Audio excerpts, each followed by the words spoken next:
哎，又来了又来了，先听我说。哎哎，又来了又来了，先听我说。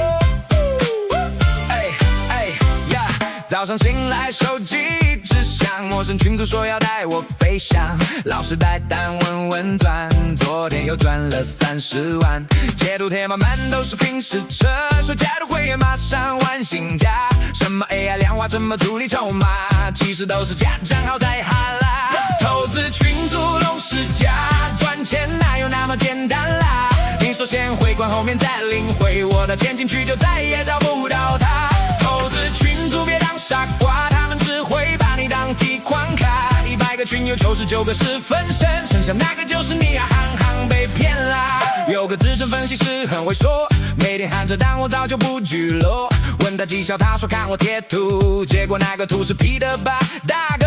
还说信我这的永生，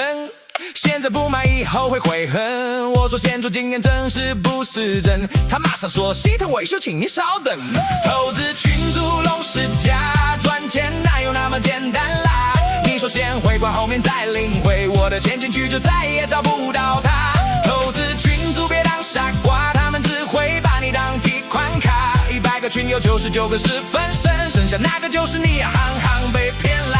来来来，我跟你说个道理，真正的好看不会拉群主通知你，什么高获利低风险都是套路而已，你的本金就是他的年终奖金，清醒了吧老弟，要投资自己找资料，慢慢累积才踏实，别再幻想一夜致富，那只是故事，下次有人拉你进群记得唱他一句，你先给我10万证明你是真实的。投资群组拢是假，钱不好赚你卡注意啦，蓝群删一删，别再留恋了，与其给别人骗不如拿去吃龙虾，投资群做小你被刷，赶快醒醒别再当笑话，钱要自己赚也要自己花，这种诈骗老手拜托别再上当啦。